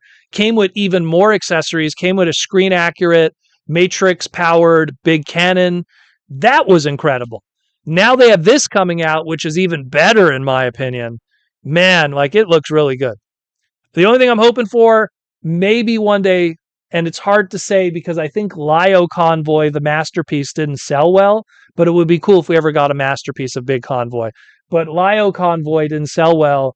A big reason of that is, and it scares the hell out of me because reports with Lio Convoy is his elbows now, both elbows, clear plastic that shatters upon transformation. Oh, great. I bought them brand new. Transformed them once, put them in robot mode, put them in my display. 3 weeks later, people are reporting shattering elbows. And then I look at my figure and I look at the elbows and I'm moving it slowly. And I'm like, oh no, I think mine's going to break too. So yeah. Why do you think everyone's so excited about the T-Spark Lio Convoy, like that anime looking one? Because the masterpiece one was a dumpster fire. So in that like Masterpiece Hound kind of labeling, that also had problems. Masterpiece Hound had so many breakable areas. Where's it? Clyde here. Both co-pilots are yelling at their pilots, but are both being ignored. Yeah, it was Baroness was yelling at Wild Weasel, and it was Lady J, if I remember correctly, for Ace. Great issue. Great issue. Great issue. What an, you know, like I always say that G.I. Joe has a huge problem in the modern era selling well, and it's something that has a lot of difficulty finding its place and keeping its head above water in terms of success with the mainstream audience. But I love G.I. Joe. I think it has some of the best writing as an old cartoon. I think the comics were amazing. It's just it doesn't find its audience today. It's old dudes like me that love Joe, and that's it. You know? And I get it. If you want military, you got if you're like a younger kid, you got Call of Duty, you got Fortnite. Fortnite has G.I. Joe looking characters. They got it Beachhead and Storm Shadow equivalencies, you know? And Lord knows G.I. Joe could just be in Fortnite if they wanted to. So T-Formers 2002, I got the MP Black Lio. I didn't know it could break. Gonna have to check. Again, be careful. It's the apparently, I don't want to go get mine, but so see, I'm looking at it now. So I don't know what color the black repaint is. I didn't dare pick that one up after the drama with the regular colored one, but the joint, it's like the joint that goes through the arm to the elbow. Apparently it's made out of a clear plastic that is tinted black, and it's very fragile. And for whatever reason, I guess when they were designing it, they used like a thinner, clear plastic for a very, excruciating joint for a heavy transformation. And a lot of Japanese people were posting photos of like their right arm or left arm broken. And I'm like, oh my gosh, when you pay 3 digits for a transformer brand new that's supposed to be high end, that was a dumpster fire, to say the least. What do we got here? Gotta move my microphone and everything. Next verser says many Gen Z don't know about G.I. Joe and Masters of the Universe. Well, I mean, let's put it this way. It's out there. It's out there to find. If you go to any Walmart, you're going to find Joe's and Master of the Universe. The problem is that they don't care. I think they know of it. They just don't care about it. It's kind of like, Sonic the Hedgehog in Japan. People in Japan know who Sonic the Hedgehog is. They just don't care. And that's why Sonic as a brand is much more popular in the States than it is in America. They just don't care. It doesn't speak to them. It's like like my generation, we knew who Flash Gordon was, but we didn't care. Even, we like Flash Gordon's inspirations, Star Wars. It's the same thing. Like, I think Gen Z knows of G.I. Joe. They just don't care. They like the stuff that inspires G.I. Joe, like Fortnite and Call of Duty and stuff. So Sarah says, so Transformer stores in London and no Transformer telephone booth that transforms into a Royal Guard. Well, I mean, you're going to have to talk to Simon Furman about more interesting European-related transformations with, what's it called there? The Power Station Transformer, if that'll get off the table one day. Tom Laney, I always think that they effed up the G.I. Joe episode where Shipwreck's thinking he was going crazy kid show. Well, I mean, Shipwreck is Jack Nicholson. Jack Nicholson, the G.I. Joe. So take from that what you will. A little bit of Shining. T-Formers 2002, Pulse had the black one on sale. Maybe that's why. Maybe Pulse figured what was going on with the original and they put it on sale. Clyde says, my shattered glass Rodimus arms broke near the elbow. Well, shattered glass Rodimus, a hot rod, if you're talking about the masterpiece, the knees on the black repaint are extremely fragile. I'm looking right at it, and I dare not transform that one anymore. If you're talking the other ones, I didn't know those were fragile, because I messed with both of those for photography for them, both the original 2008 and the new one. So the new Shattered Glass Rodimus's arms, break at the elbows? Really? Interesting. Interesting. I got 2 of those too. Shout out to Larry for hooking me up with an extra one. Interesting. Yeah, does anyone else have that issue? Clyde asked, because I've never heard of that. Lizard Fix, Power Station figure when pigs fly. You never know. You never know. Look, if they're willing to make an all Transformers store in Europe, now granted it's all licensed product, so maybe that's how they're able to get away with it. But if they're able to get away with an all Transformers store in Europe, there must be some kind of audience there and yes, there is an audience of Transformer fans in Europe, don't get me wrong, but I mean so much so that it justifies that in terms of putting all your engineering and product into it. Maybe not so much though. I don't know the population numbers, unfortunately, for if you took all the population of, let's say, the UK, Germany, France, Portugal, Spain, just take that breast of it, maybe put France in there too, and then add that all up. How much of that is California? How much is that just Texas? So maybe I'm wrong on that. Someone give me those numbers. Someone crunch me those for me. T-Formers 2002, going back to possible HasLab repaints now. If you could do a splendid convoy, let's hope the chest gets another fix and not sanded down. Well, I would imagine if they would do something from a factory standpoint, which would be, molding it in a new color, okay, now we're going to mold it in yellow, then they could go back and change the tooling. So I think what happened because they weren't molding it in a new color with the case of the replacements that were sent out, I guarantee the replacements probably were not even fresh from the factory. I think it was leftovers that they probably had. They probably made a cache of 100 of them just in case. And that's what happened. Let's say if someone got one shipped and a left hand was missing, so they have a bunch of them for a left hand. Because I know when I worked with BotCon, that would happen a lot. They'd be okay, we're going to make 2,000 of these BotCon exclusives, but we're going to have an extra 100 just in case of QC errors. And there is QC errors with BotCon stuff. Even I experienced it. So 2 left hands or something. So it happens all the time. The part that holds the side panel. Okay. I'm looking at the vehicle mode one because I have one in vehicle mode, one in robot mode. Now you're making me wonder. I'm going to have to go look at it later. It was the 2-pack with side swipe. Yeah, it's the new one you're referring to. Yeah. Because Larry hooked me up with the 2-pack. He kept the side swipe, and I got the hot rod. I got an extra one for obvious reasons. Well, I hope it's not as bad as we think it is. That's a shame because that's a real shame because the original Shatterglass hot rod was going for $800 at one point.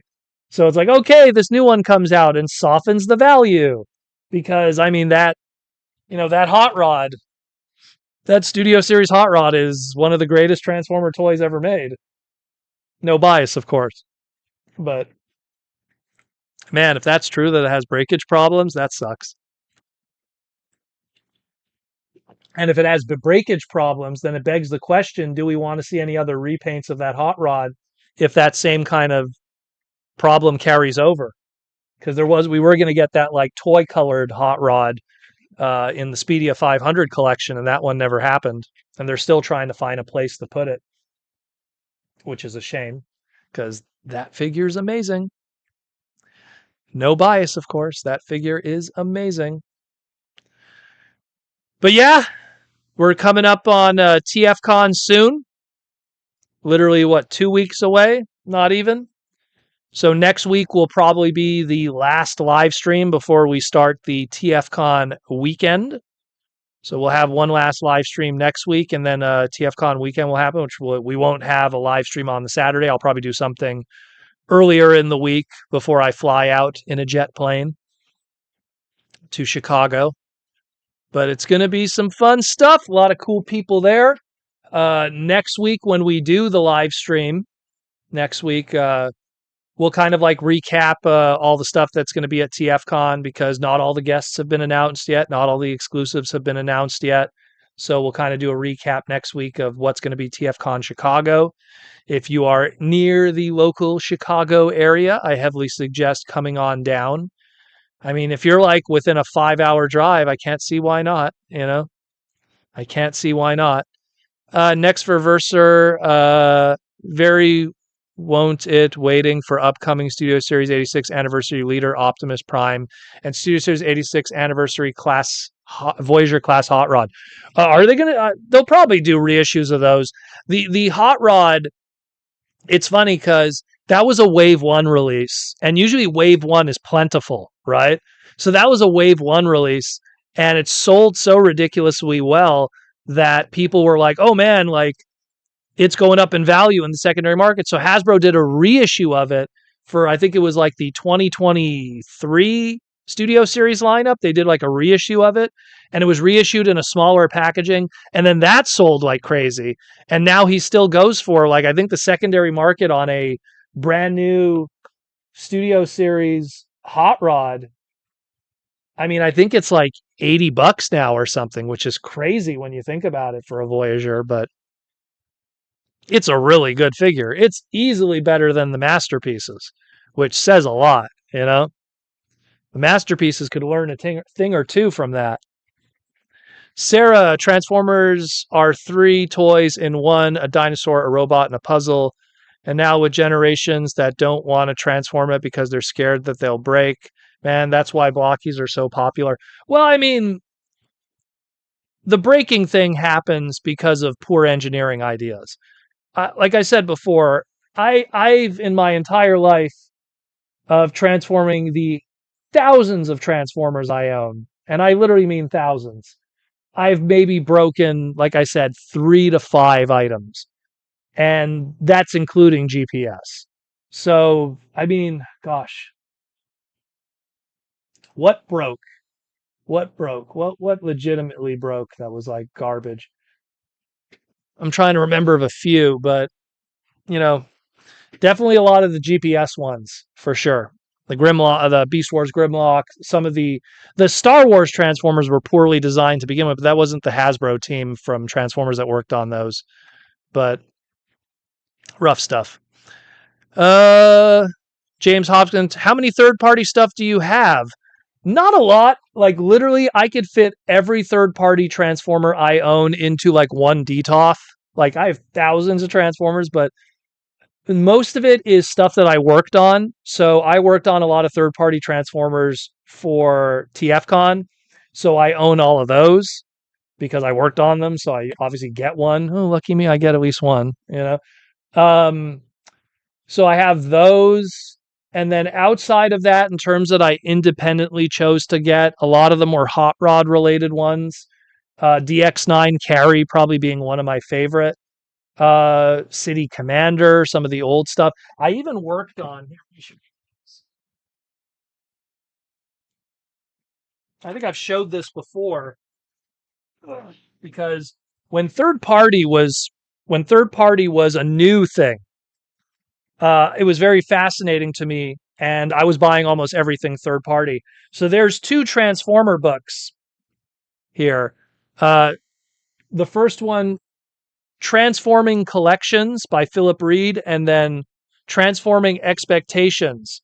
Both of these are guidebooks to the early days of third party, and I helped with the development of these. See, thanks, because I helped him with Philip with it, and I provided the early stuff. So, like, see, remember here's like the wheelie I talked about before.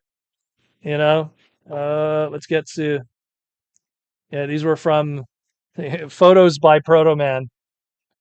These were all like the early third-party stuff back in the day. So you have like the old Fans Project kits from back in the day. Then you got.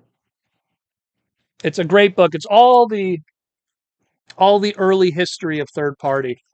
Goes all the way back to like the TFCon stuff, all the TFCon stuff that I worked on. And of course, there's Protector and all kinds of fan project stuff. It's a great full color book, just of the history of third party. There's more stuff I worked on. Good old good old Shafter. Worked on him. Wrote his comic book. Great stuff. And then Transforming Expectations, which was the sequel book, which we worked on together. This one. I see some good stuff in here. See if there's any really nice photos. This is a throwback. Proto Retro. That was my first channel back in the day, because I was helping with a lot of this stuff here.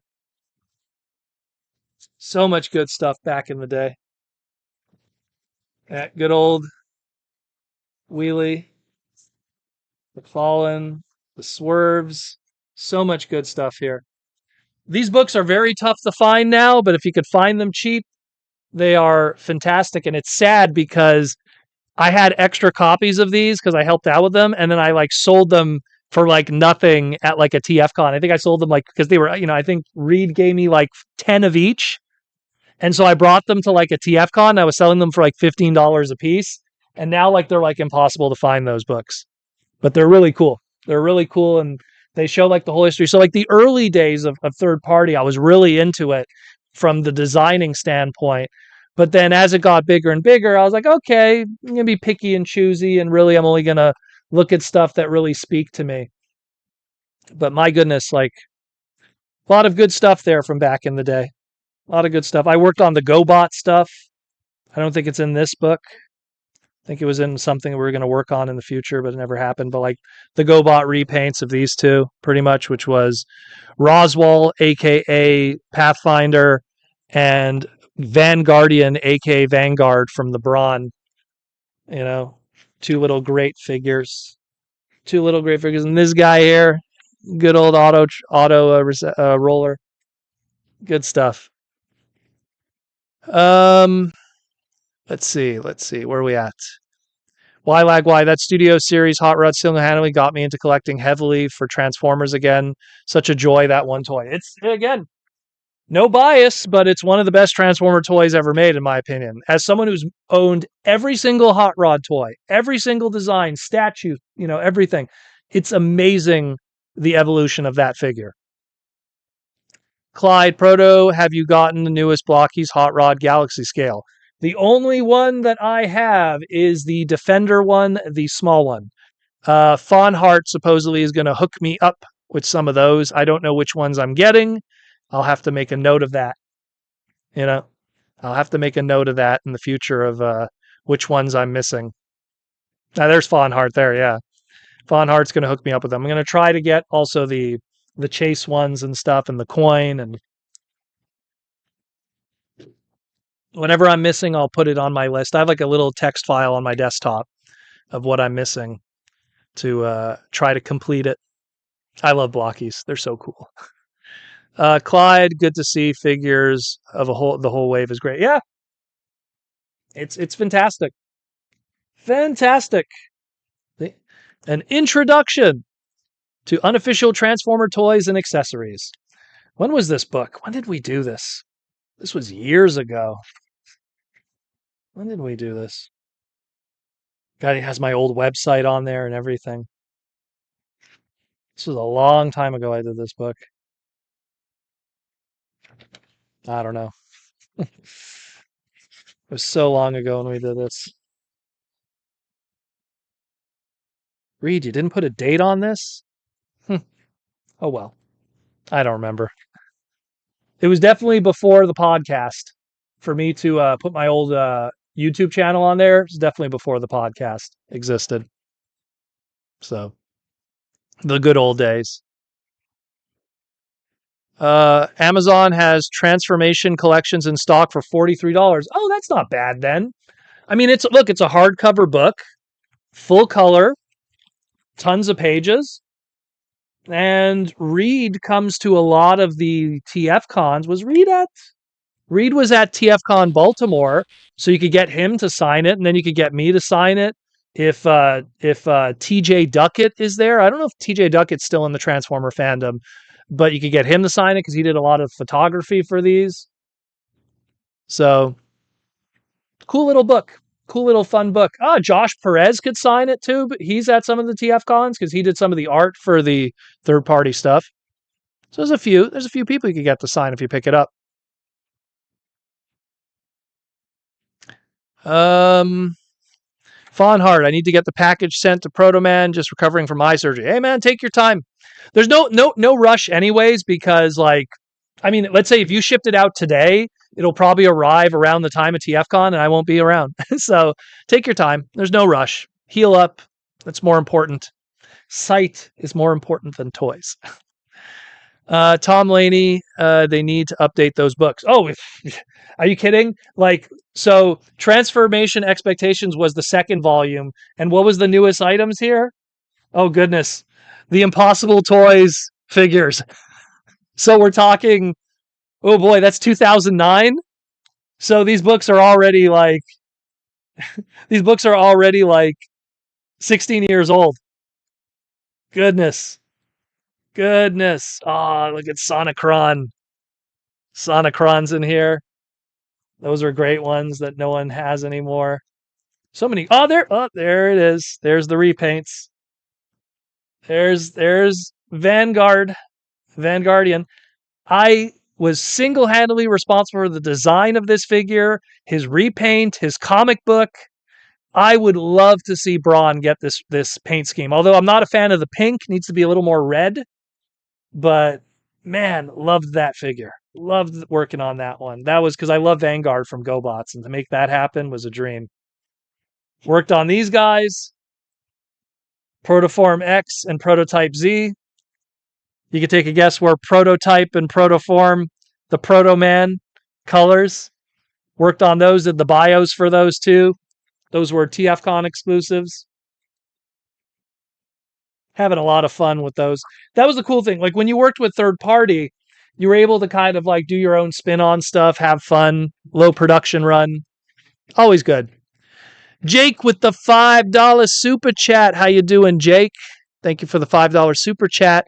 Concerns with uncertainty around the Transformer brand last year. What are your thoughts now? I'll be honest with you. With the exception of Transformers 1 not meeting the box office expectations, the brand itself is doing just fine in terms of toy sales. Now, in my opinion, the fiction has been suffering, but the problem is that the fiction, unfortunately, is never met with the toy sales. And what I mean by that is, and I've had this discussion with Aaron a few times, there'll be 100 people buying Studio Series 86 Hot Rod. And if you took those 100 people, maybe 50 of them, and I'm being nice, it's probably even less, maybe 50 of those 100 people saw Transformers 1 in theaters. Maybe 50 of those 100 people watched Transformers Cyberworld on YouTube. Maybe 50 of those 100 people buy Transformer video games or play Transformer cell phone apps. And that's the unfortunate dichotomy that exists, is that the toys always do well. They always sell well, but the media doesn't always meet with that same eyeballs. And it's the same. It used to be reversed. It used to be the show was an advertisement to get people to buy the toys. Now the toys, they don't even need the show anymore to advertise it, because 90% of the Transformer product today is nostalgia-based. And because it's nostalgia-based, you're buying this Cheetor not because you saw a show recently that makes you want this Cheetor. You're buying this Cheetor because you saw a show, dare I say, 24 years ago. And then you have a connection with that. It's the same thing with anything else. This Soundwave, you're buying it because of a show that came out in 84. This Galvatron, a show that came out in 2004, 2003. I could go on and on, where it's that's the unfortunate thing, is now it's reversed, where people are just buying the toys, and the media, all the new media, is so secondary now. The comic books, it's as sad as it is, Transformers in the late 80s, when the comic books were probably making their least amount of sales in Generation 1, probably made more sales than today, which is crazy. Like issue number 75 of the Marvel run during like the lesser years, the 91s and 92s and 89s of Generation 1, and by 91, 89 stuff, I mean the year, probably still had more comic book sales than Skybound's numbers today, which is sad but true. So it's something where the media suffers. Why is there no BotBot sequel? Why is everything we hear about Earthspark always kind of dubious? Oh, season 3 is coming, or is it season 4? I don't know. It's a streaming service. We just make up what's called a season, you know? It's all technically one season that was all put out in one shot, and then they just spaced it out and called it seasons. And it didn't do well. Earthspark didn't do well. BotBots didn't do well. And I liked BotBots. BotBots didn't do well. Transformers 1 didn't do well. Like the reality is all these things didn't get the eyeballs. And these are things that I enjoy. So it's not a bias of me, oh, I hate it, so I'm going to say it didn't do well. No, I loved BotBots. I love Transformers 1. Earthspark has its ups and downs, but it's something where they didn't find the eyeballs. So that's the weakness it has right now. But the toys are doing just as good as they've ever done. Whatever doesn't do well, they just cut off. You know, oh, this price point isn't doing well, get rid of that. Oh, this price point is doing well. Oh, Commander class is doing well. Let's do more Commanders, you know? Fawnheart, you will only be missing special armor type. Okay, so that's the flamed one, right? Okay, so I'll make a note of that. 1x144. We're talking Gundam. Ninjatron. I had to draw that Vanguardian and Roswell. Ninjatron, what did you draw for Vanguardian and Roswell? You did art for it? Were you the box art for it? Man, it doesn't look like Silas's box art. Did you do the box art? Because I have a mint in box and I have my loose ones. Doesn't look like Silas. No, maybe it is Silas's coloring. Who did the box art? Jake, I think part of the concern came from the firing of John Warden. Well, John wasn't fired while he was at Transformers. They just moved him around, which happens unfortunately a lot within Hasbro. Is sometimes it's like, hey, you're doing really good on this brand. We're going to move you to XYZ to help with Play-Doh or My Little Pony or G.I. Joe. John's firing happened much longer after he was done with Transformers. I think like John spent another like 3 to 4 years in the company before they fired him. So not really 1-and-1. Jake, it would be incredibly fun if they did G1 inspired show in the same vein of the X-Men 97. Well, I mean, that would be cool, but I mean, in a lot of ways, isn't that kind of everything else we got? I mean, when you look at the Prime Wars trilogy of Go 90 animations, those really crappy ones there, those kind of fit into the G1 universe. You know, you could kind of argue that Earthspark is a pseudo sequel to 1984 G1 when it fits in there a little bit. So we kind of got it, but not really, Clark Clint Gaming. Oh, wait, I missed Sarah. So nostalgia bait is why Voyager, Optimus Prime sell the Commander price. Well, I mean, let's be real. They're sometimes with Hasbro, prices do not represent the cost of manufacturing. It's the best example of that. Let's put Transformers aside and let's look at, and I'm going to reach for them, but I can't reach them because it's out of reach. Magic the Gathering. If Magic the Gathering has taught us anything, is that they could do different card sets and cardboard costs absolutely nothing, and they could charge an arm and a leg. And it's crazy. So when you look at how cardboard, you know, this book here, $15, that's a lot of paper and cardboard. This amount of paper and cardboard turned into a Commander deck that sold for $149.99 off of Hasbro Pulse. So it's the same thing when now you get into the semantics of plastic and toy design. So like this here, the Authentics made for lower income countries. That's the original Brian Goldner concept. But when you look at stuff like that, yeah, they're going to keep the price low. Collector items, hey, if we could charge $20 more and they'll pay $20 more, and if we sell 20,000 units at $20 a piece, that's another $4.3 million. You know what I mean? It's an unfortunate truth that they will inflate prices sometimes to match demand rather than, oh, this costs this much to make, so we should charge this. You know? Ninjatron, not the box art, but the TF screw. Oh, with Phil. Okay, cool. I was wondering. So I guess Silas did do the box art. I don't know why in the back of my brain I thought Silas did it. Why lag why? I'm hoping the Skybound comics being adapted could be a great step into the mainstream again, like what happened with Invincible. Well, that's what I hope too. I'm hoping that the normies, as I like to call them, will tune in because hey, it's another look. The truth of the matter is the Siege, Earthrise, and Kingdom Netflix series is the only reason why they did well initially. Siege was the number one trending show on Netflix at one point for at least a couple of days. Doesn't mean it was good. It just means that sometimes being on Netflix, having that ease of accessibility, and being a nostalgia brand that looked like Generation 1 was enough to get the normies to click and watch it. Now, they didn't stick around because it wasn't that great, but the point is that they at least tried. You know, at least they gave it. So if the Skybound series is there too, and hey, it's being featured, and you open up your homepage on Netflix, and oh hey, check this out, you know, recommended, featured, you know, trending, people might be interested. Hopefully. Because Lord knows they ain't picking up comic books.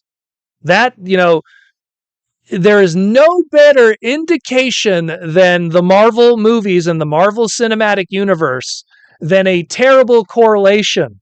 I just said 100 guys bought Studio Series Hot Rod, and we're lucky if 50 of them consume the media. We're talking millions and millions and millions of people that went to see those Cinematic Universe Marvel movies. You're lucky if 1% of them went to read comic books afterwards. Wow, I love Thanos. I'm going to quote everything from the movie, and they will never read a comic book till the day they die. They have no idea who Jim Starlin is. They have no idea who Chris Claremont is. They don't care who Ron Lim is. They don't give a shit who Jack Kirby is. They don't. They don't, and that's who they are. They will sit, they will consume, and then they will move on to the next thing. And you just got to recognize that that audience exists, and you just got to kind of work around that.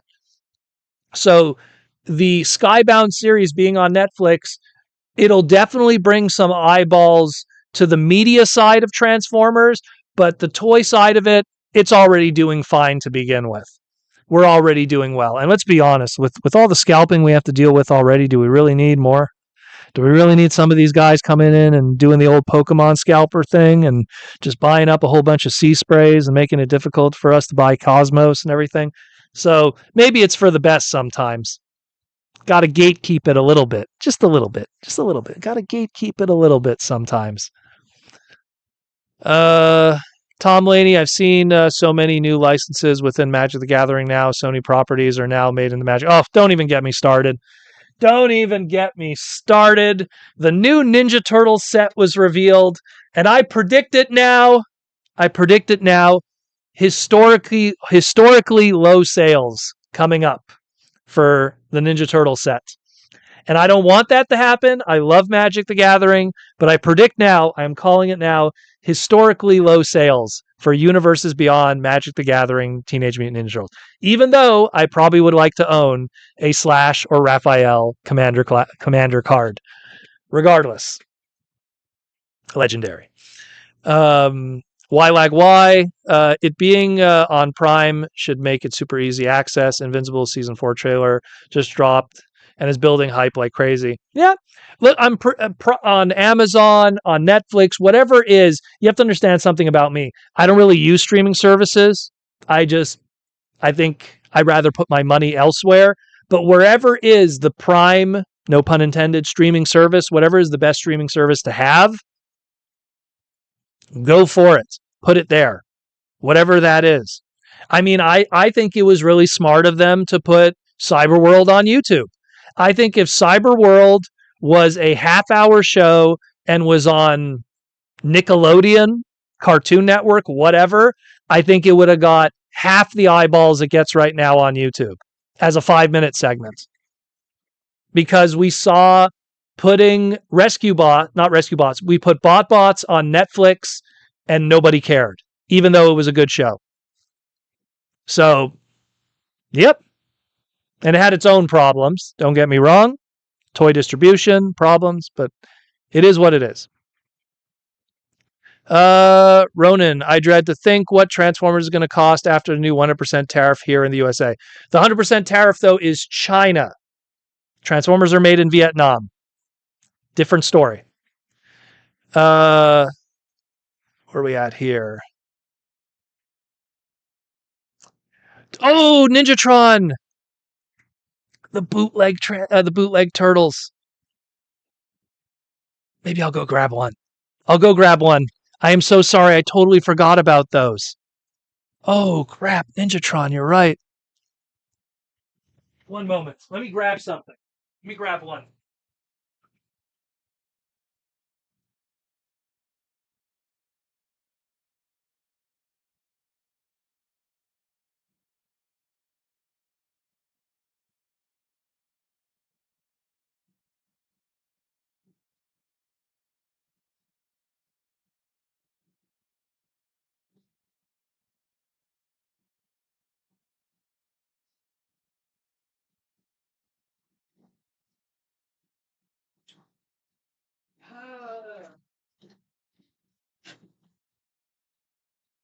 That's the problem, is that I needed to plan this in advance because it's in my garage and there's 3 cases of boxed Ninja Turtle stuff and the bootlegs are the bottom case. But I pulled out some of the Japanese stuff from the top case. So here's a cool, this isn't the traditional Super Turtles. This is what would have been episode 4 if it would have happened from the OVA series. Here's the Raphael Minton box. Very, very cool. I love Japanese Ninja Turtle stuff and Chinese bootleg Ninja Turtle stuff. That's what I almost exclusively collect because I like the weird stuff. And every time I go to Japan, I try to track these down, Minton box. And what is absolutely amazing is Playmates was responsible for the toys, but Takara was the ones who brought them over.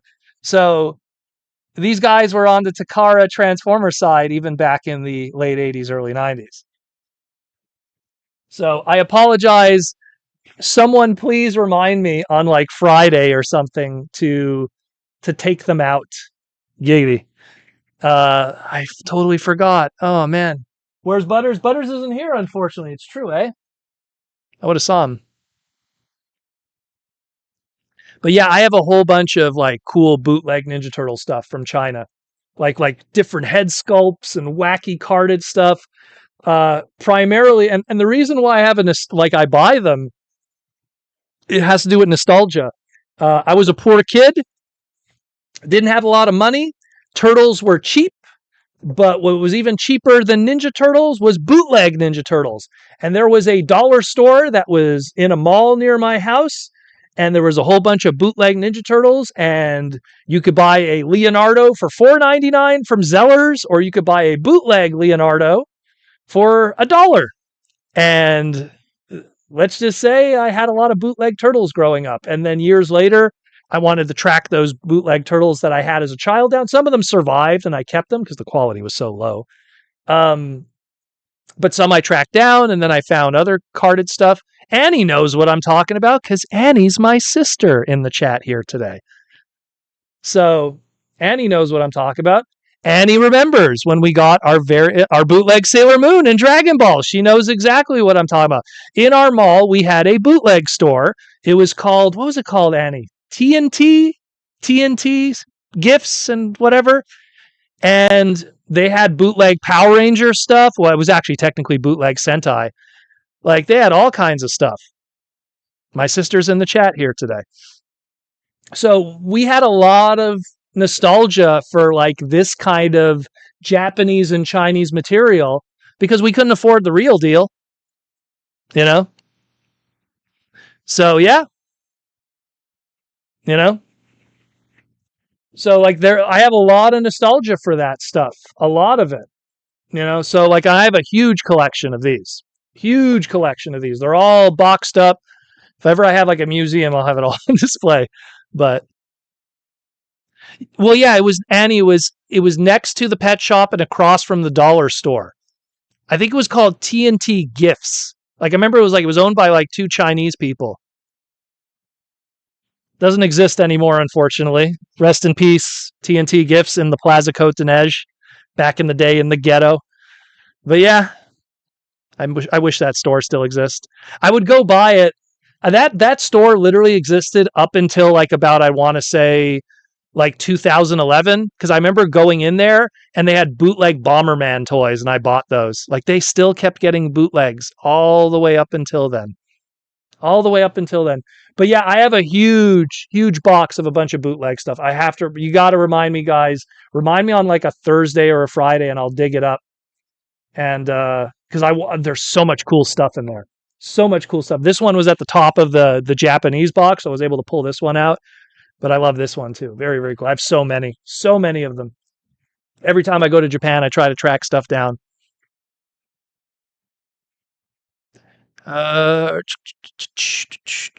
Yeah, with the unique paint colors. Damn right. Damn right, unique paint colors. Well, you had Annie.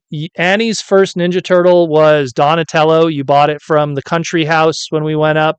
And then you had obviously April O'Neil's. You had the pre-press one. You had a Splinter. You had I'm trying to remember what else. You had a Bebop Punch. Remember like a Rock'em Sock'em Punch one, the Karate Bebop. What else? I'm trying to remember some other turtles that you had. We had a whole bunch of them. Pro, do you have any other siblings that are older? Nope. I just have my younger sister, Annie, in the chat. She's 1 year younger than me. That's it. I just had my younger sister. I was the older brother growing up. I still have a lot of those old turtle stuff stored away. Never got rid of it. We held on to all our toys. Hold on to everything. But yeah. Surfing Mikey. Was it? Yeah, Surfing Mikey. It was Surfing Mikey. And he had the little crab on his surfboard.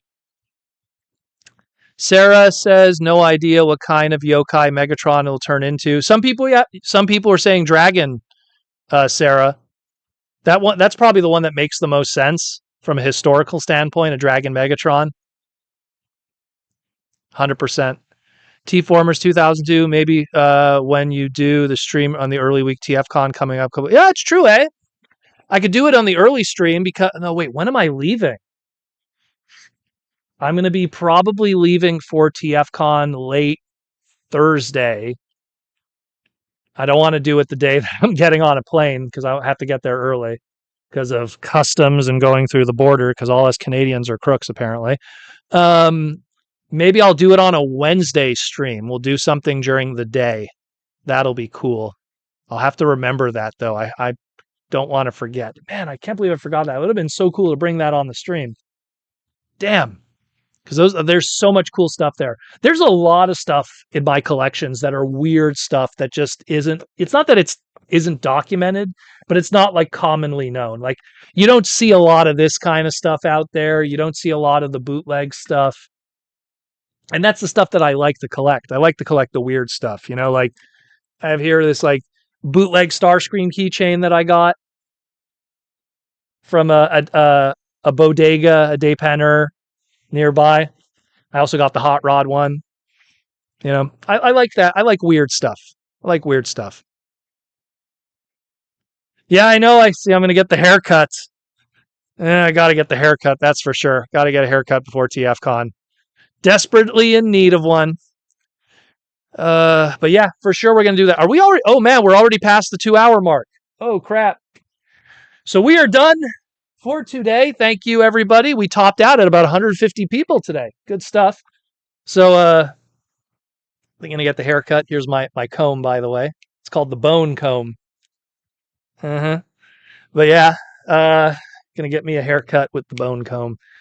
But yeah, I'll be talking to you guys next week. We have a whole bunch of new Transformer news that's going to be happening throughout next week. So we're going to cover that. Next Saturday, we will have a live stream. We're going to be talking about what's going to be coming up for TFCon the week afterwards. So stay tuned for that. Plenty of other stuff happening too. It's going to be an interesting week in the Transform world. Thank you for all the love and support. It's called a bone comb. Look it up. You could probably pick it up on Amazon. Bone comb. It actually comes in a fossil. Like it comes in a fossil, like a fossil encasement. I always bring it to conventions when I travel. Like, oh man, the bone comb for the lack of hair. Woo! Anyways, take care of yourself, people. Take care of your loved ones and everyone. We will talk next week. Stay tuned for everything. If you want to support the podcast, we got the Patreon link down below. Come hang out with us on the Discord. If you join the Patreon, get your name in the end credit scrolls. All of that good stuff. Thanks again for the love and support. I am out of here. Take care. I'm going to go put away that turtle. See ya.